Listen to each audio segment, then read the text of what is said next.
शुरू करता हूँ अल्लाह के पाक नाम से, जो निहायत मेहरबान रहम करने वाला है, जो इज़्ज़त देने वाला है, जो रिज़्क़ का रज़ाक़ है, जिसने पैदा किया है और जिसके कब्ज़े में मेरी रूह है। एक दोस्त ने पूछा है कि ये ट्यूबरकुलोसिस का एक केस उन्होंने शेयर किया कि इसके मुतालिक थोड़ी सी कुछ चीज़ें बताएं या सजेस्ट कर लें कि ये, तो इसके ऊपर मैं थोड़ी सी रोशनी डालना चाहूँगा। इंडिया से एक दोस्त है, उन्होंने एक डॉक्टर है, उन्होंने मुझे सेंड किया है, तो उनको मैं ये आंसर कर रहा हूँ कि पहले तो हमें समझना चाहिए कि ट्यूबरकुलोसिस क्या है और ट्यूबरकुलोसिस कब इन्वेंट हुई और इसका हमारी ज़िंदगी के ऊपर क्या असरात होते हैं। क्योंकि ट्यूबरकुलोसिस को डेली बेसिस पे हम लोग देख रहे होते हैं और डेली बेसिस पे हम इसको डायग्नोस कर रहे होते हैं, डेली बेसिस पे हम इसको ट्रीट कर रहे होते हैं। डेली बेसिस पे जिस ख़ानदान में ये ट्यूबरकुलोसिस होता है तो हम उनकी नस्ल को बचा रहे होते हैं कि नेक्स्ट जनरेशन में इसकी ट्यूबरकुलोसिस के असरात ना आ जाएँ। तो इसके ऊपर मैं थोड़ी सी रोशनी डालना चाहूँगा कि ये ट्यूबरकुलोसिस जब सबसे पहले ये इन्वेंट हुआ था तो वो 1679 में सेल्वियस के नाम से ये उन्होंने इन्वेंट किया हुआ था और फिर बाद में ये doctor Robert Koch Mycobacterium tuberculosis एक बैक्टीरिया है जो एक बैक्टीरिया जो ट्यूबरकुलोसिस को बनाता है। ट्यूबरकुलोसिस एक डिजीज़ क्रिएट करता है, माइकोबैक्टीरियम इसको बोलते हैं, माइकोबैक्टीरियम ट्यूबरकुलिनम। ये जिससे फिर हमारी काफ़ी मेडिसिन्स भी बनी हुई हैं। पहले ज़माने में 1920 में 1930 में जर्मन में और अमेरिका में इसकी एक थेरेपी होती थी। जब ये किसी एक मरीज़ को जब ट्यूबरकुलोसिस होता था तो इसकी एक थेरेपी होती थी। इसकी थेरेपी होती थी कोलैप्स थेरेपी, जिसको बोलते थे कोलैप्स थेरेपी, जिसमें लंग्स को कोलैप्स करते थे, उसमें नाइट्रोजन या एयर की इंजेक्शन लगा के तो उसको ये कोलैप्स करते थे। ये ख़ासकर अमेरिका में होता था या फिर उसमें जर्मनी में होता था। ये स्टार्ट में जब ये इसका जब ट्रीटमेंट आया हुआ था, उससे क्या होता था और फिर उसके बाद जो इसका इलाज ईजाद हुआ है तो फिर वो उसको ऑक्सीजन कट ऑफ करते थे, क्योंकि इस बैक्टीरिया को जब ऑक्सीजन मिलता है तो ये और मज़ीद पेचीदगियाँ बनाता है। तो इसलिए ये लंग्स में ही जाके बैठता है। लंग्स में इसलिए बैठता है क्योंकि यहाँ पे इसको ऑक्सीजन बड़ी आराम से और बड़ी ईज़िली इसको मिल जाता है और फ्रेश ऑक्सीजन मिल जाता है इसको। तो ये इसलिए इसकी ग्रोथ जो है ना वो फिर बढ़ती जाती है और ट्यूबरकुलोसिस का जो एक्सेस होता है वो आपके डीएनए तक होता है। फिर इसकी बाद में उन्होंने क्या किया कि इसकी ऑक्सीजन की सप्लाई जो है ना वो कट करनी शुरू कर दी थी, जिसकी वजह से ये ट्यूबर का जो बैक्टीरिया है ये खुद ही वहाँ लंग्स के अंदर ये दम तोड़ जाता था, क्योंकि उसकी ऑक्सीजन की कट करते थे तो ऑक्सीजन उसको नहीं मिलती थी। तो वो जब कोलैप्स थेरेपी करते थे तो इससे काफ़ी ज़्यादा फिर ऑर्गन डिस्टर्ब होने शुरू हो गए हुए थे। तो फिर उन्होंने मज़ीद सोचा कि इसके बारे में हम कुछ कर लें। तो फिर यानी ये इसका एक ट्रीटमेंट था, ये एक इसका इलाज था। फिर बाद में इसके डायग्नोसिस, ये एमटीबी अभी भी होता है, एमटीबी अभी भी होता है। बल्कि हमारे पास जब एक केस आता है लंग्स का और जब मैं देखता हूँ कि इसमें पैचेस हैं जो दूसरी कंट्रीज़ में बंदे जा नहीं सकते हैं, वो फिर हमारे पास ज़्यादा आ जाते हैं, जिसका जो मेडिकल होता है वो अनफिट आ जाता है। वो ख़ासकर बंदे हमारे पास आ जाते हैं जब हम उनको ट्रीटमेंट देते हैं और अल्लाह का शुक्र है वो पैचेस उनके ख़त्म हो जाते हैं, कि वो पैचेस उसके फॉरएवर रहते हैं और कभी भी नहीं ख़त्म होते हैं। बल्कि अमेरिका में भी एक मैगज़ीन लास्ट ईयर, ये हमारे जो उस्ताद डॉक्टर मोहम्मद साहब वो बता रहे थे कि अमेरिका में एक मैगज़ीन लिखी जाती है, तो उस मैगज़ीन में लिखा हुआ था कि ट्यूबरकुलोसिस एक दफ़ा जिस फैमिली में आ जाएं वो ताहयात उस फैमिली से ये चीज़ जाती नहीं है, वो नस्ल दर नस्ल चलती जाती है। बल्कि नस्ल दर नस्ल तो हम लोगों ने ये डायग्नोस किया इसको और हम बता रहे हैं लोगों को कि ये नस्ल दर नस्ल ये पेचीदगियाँ बनाती हैं। ये जीन्स तक इसकी एक्सेस होती है, जीन्स तक इसकी रसाई है। जीन्स में देखें एक न्यूक्लियस होता है, एक सेल होता है, सेल के अंदर न्यूक्लियस होता है, न्यूक्लियस के अंदर डीएनए होता है। डीएनए के अंदर 23 पेयर्स ऑफ क्रोमोसोम्स होते हैं, 7-8 हज़ार जीन्स होते हैं, फिर उसके रॉड्स होते हैं, कई मिलियन रॉड्स होते हैं उसके। तो इसका एक्सेस वहाँ पे होता है और वहाँ पे ये म्यूटेट करता है जीन्स को। तो जो लोग जिनको ये हो जाता है ये ट्यूबरकुलोसिस, उसके भी जीन्स को डिस्टर्ब करता है, वक्त के साथ साथ पेचीदगी बनाता है। फिर ये दूसरे नस्ल में शिफ्ट होते हैं। जिस तरह ये एक मैं बताता रहता हूँ अक्सर के 4 किस्म के बच्चे पैदा होते हैं, एक normal, carrier, recessive, autosomal recessive और फिर म्यूटेशन होता है। तो इसमें ट्यूबरकुलोसिस का बहुत बड़ा किरदार होता है जब हमारी नई नस्ल आ रही होती है। और ट्यूबरकुलोसिस जिस ख़ानदान में हो, टीबी जिस ख़ानदान में हो, उस ख़ानदान में आपको एलर्जी मिलेगी, उस ख़ानदान में आपको दमा मिलेगा, उस ख़ानदान में आपको किडनीज़ डिजीज़ मिलेगी, उस ख़ानदान में आपको ब्रेन डिजीज़ मिलेगी, उस ख़ानदान में आपको हार्ट डिजीज़ मिलेगी और उस ख़ानदान में आपको हर किस्म की एलर्जी मिलेगी। तो बाद में हमारे पास जब मरीज़ आता है तो हम फ़ौरन इसको डायग्नोस कर देते हैं। तो फिर जब हमारे पास एक टेस्ट आता है, मैं चेस्ट एक्स-रे देखते साथ ही कह देता हूँ कि ये नई टीबी है या ये पुरानी टीबी है। बहुत से वाक़यात होते हैं, बहुत ज़्यादा वाक़यात होते हैं। जब हम उसकी हिस्ट्री ले लेते हैं या ट्यूबर की डोज़ देके मरीज़ ठीक हो जाता है तो हमें अंदाज़ा हो जाता है कि इसके ख़ानदान में टीबी मौजूद है, क्योंकि हमारी वो मेडिसिन से ठीक हो जाता है। ऐसे बेतहाशा केसेज़ है जो मैं डिस्कस कर सकता हूँ कि जब हमारे पास HRCT आ जाता है, उसमें पैचेज़ होते हैं और ये जो दौर अभी गुज़र रहा है, यहाँ पे मैं 1-2 केसेज़ आप लोगों के साथ डिस्कस करूँगा कि ये जो अभी कोल्ड शुरू हुआ है और ये ड्राई मौसम है, इसमें स्ट्रेप्टोकोकस का इन्फेक्शन हो जाता है। थ्रोट से, गले से खून आना शुरू हो जाता है। तो वो फिर जब हम खाँसी करते हैं, गले से खाँसी शुरू होती है और हम खाँसी करते हैं तो वो उसमें खून आता है, बलगम आता है और खून आता है। जब हम इसको थूकते हैं तो रेड ब्लड उसमें होता है या रेड किस्म का उसमें बलगम निकलता है। तो जब अक्सर ऐसे केसेस में धोखा खा जाते हैं कि जब एक एक्सरे आता है या रिपोर्ट्स आते हैं उसमें यहाँ पे पैचेस होते हैं। तो जब पैचेस होते हैं और जब मेरे पास मरीज़ आता है, मैं पैचेस को देख लेता हूँ और ब्लड को मैं देख लेता हूँ, तो मैं कह देता हूँ कि ये टीबी है, लेकिन ये पुरानी टीबी है।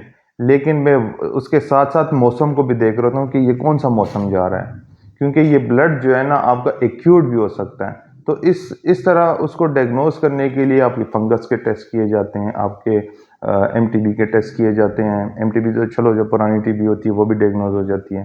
फिर आपकी लंग्सकोपी हो जाती है, लेकिन उसमें डायग्नोस कुछ भी नहीं था। हम पहले ही कह देते हैं कि ये इस एक्सरे में या इस HRCT में जो ये प्रॉब्लम आई हुई है, ये पुरानी टीबी है। ये जो ब्लड आ रहा है, ये थ्रोट से आ रहा है, क्योंकि इसमें इलामात कोई नहीं है, अस्थमा कोई नहीं है इसमें कांसी लंग्स कोई नहीं है, इसमें सफोकेशन कोई नहीं है। लेटते वक्त लंग्स की कोई भी बीमारी हो, तकरीबन मोस्टली बीमारियां ऐसी हैं कि जब बंदा लेटता है तो उसमें ये सफोकेशन होती है, अस्थमा होता है, सांस रुकना शुरू हो जाता है। तो इस तरह की जब कंडीशन नहीं होती और फिर वजन नहीं गिर रहा होता, तो फिर हमें अंदाजा हो जाता है कि ये पुरानी टीबी है, लेकिन ये जो कंडीशन आ रही है ये एक्यूट कंडीशन है। तो यकीन करें कई पल्मोनोलॉजिस्ट इस पे थक जाते हैं, एक से शिफ्ट होकर दूसरे पे, दूसरे से शिफ्ट होकर तीसरे पे, तीसरे से शिफ्ट होकर चौथे पे। तो वो शिफ्ट हो जाते हैं, उनको वो डायग्नोसिस पता नहीं चल रहा होता है कि अब ये है क्या चीज़। लेकिन हम पहले एक्सरे जब HRCT हम देखते हैं, उसी से हमें अंदाज़ा हो जाता है कि ये पुरानी टीबी है या ये नई टीबी है, ये जो कंडीशन है ये किस चीज़ की। क्योंकि टीबी के साथ आपके पास सिम्टम्स ज़रूर आएंगे अगर ट्यूबरकुलोसिस है। अगर ट्यूबरकुलोसिस नहीं है तो सिम्टम्स नहीं आएंगे, क्योंकि अक्सर ये बंदा धोखा खा जाता है, डॉक्टर धोखा खा जाते हैं, गलतफहमी हो जाती है। तो वो क्या होता है कि इस तरह की कंडीशन फिर आनी शुरू हो जाती है। अब अगर हम अपने होम्योपैथिक में आ जाएं कि इसका ट्रीटमेंट कहाँ तक हमारे पास मौजूद है, तकरीबन 13-14 तो इसके खाली हमारे पास नसोर्स हैं। बेसिलिनियम है, बेसिलिनियम टेस्टिस है, बेसिलिनियम 7 है, बेसिलिनियम 10 है, ट्यूबर बोविनम है, ट्यूबर रेजिडियम है, ट्यूबर रोजबेच है, हमारे पास ट्यूबर एवियरी है, ट्यूबर डेंस है, हमारे पास ट्यूबर मेमेरिक है, ट्यूबर स्पेंगलर है, हमारे पास आइसोनाइज मौजूद है, हमारे पास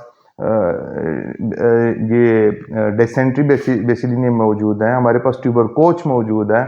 तो हमारे पास जो मरीज आता है ट्यूबरकुलोसिस का, वो हमसे कहीं जा नहीं सकता, अल्लाह का शुक्र है। उसकी टीबी हम उसको उधर ही रोक देते हैं और उसकी अगली नई नस्ल में जाने से भी हम रोक देते हैं। फिर इसके साथ कुछ कॉम्प्लिकेशंस भी हो जाती हैं। अभी मेरी मिसेस को टीबी है, टीबी थी। अब जो मेरे बच्चे हैं उसमें जो भी प्रॉब्लम होती है तो मैं उसको ट्यूबर की डोज 1 लाख में लगाता हूँ। अब रिसेंटली ये कल की बात है कि मैं बच्ची को लेके गया था नज़र चेक कराने के लिए, उनकी नज़र बहुत वीक थी, -2 -3 पे चली गई हुई थी। अब अल्लाह का शुक्र है कल मैंने चेक किया तो 0.5 पे आ गई है, यानी वापस आ गई। और इवन के मैं तो वहाँ पे गया था कि उनकी ग्लासेस ऑर्डर मैंने दिया हुआ था, वो ऑर्डर भी मैंने कैंसिल कर दिया कि जब नज़र ठीक हो गई इसकी ग्लासेस मैंने उतार दी हैं, और ये टोटल 5-6 महीने के अंदर अंदर इसकी नज़र टोटल वापस आई है। अब देखिए इसके बैक बैक पे चला जाऊँ तो इसमें ट्यूबरकुलोसिस को मैंने हिस्ट्री में लिया है, और वार्ड्स हैं मेरे मेरे गर्दन पे इधर वार्ड्स हैं मेरे। तो मैंने यानी सबसे पहले मैं आपको अपने घर से शुरू कर देता हूँ कि मेरी बच्ची की नज़र वीक हो गई, तो वो उसको मैंने मेडिसिन दी है, मैंने एंटीडोट किया है। वो उनको ये कैट्स पेट्स पसंद है, उसको मैंने एंटीडोट किया क्योंकि अक्सर वो पंजे या नाखून वगैरह या दांत उसको लग जाते हैं, बाइट कर देते हैं, और उसको मैंने हाइड्रोफोबिनम से एंटीडोट किया, नक्स मैंने दी है। फास्ट फूड का रुझान ज़्यादा है बच्चों का, एंटम क्रूडम नक्स वगैरह ये दी है। साथ में मैंने फिर वार्ड्स के लिए मैंने मेड्रोनियम दी है, और टीबी के लिए मैंने ट्यूबरकुलिनियम दी है। इसके अलावा मेरी अपनी नज़र मेरी वापस आई, अल्लाह का शुक्र है, वो भी इसी बेस पे।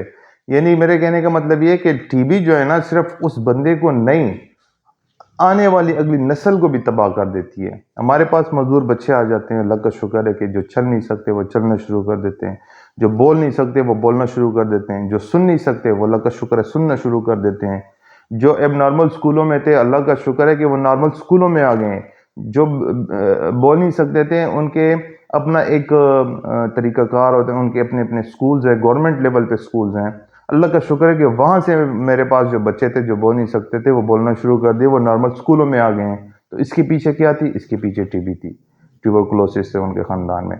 क्योंकि इसकी रसाई जो है, मैं फिर कह रहा हूँ कि इसकी रसाई जो है वो जीन्स तक है, और जब तक इसको हम ट्यूबरकुलोसिस का जो भी टीबी आजकल तो बड़ा ईजी हो गया, बड़ी नई नई मेडिसिन हो गई, ये 14 नसोर्स तो मैं जो आप लोगों को गिनवा ली हैं, ये इतनी नई अप्रोच है कि आपके पास हर किस्म की टीबी के नसोर्ड आपके डिस्पेंसरी में मौजूद हैं।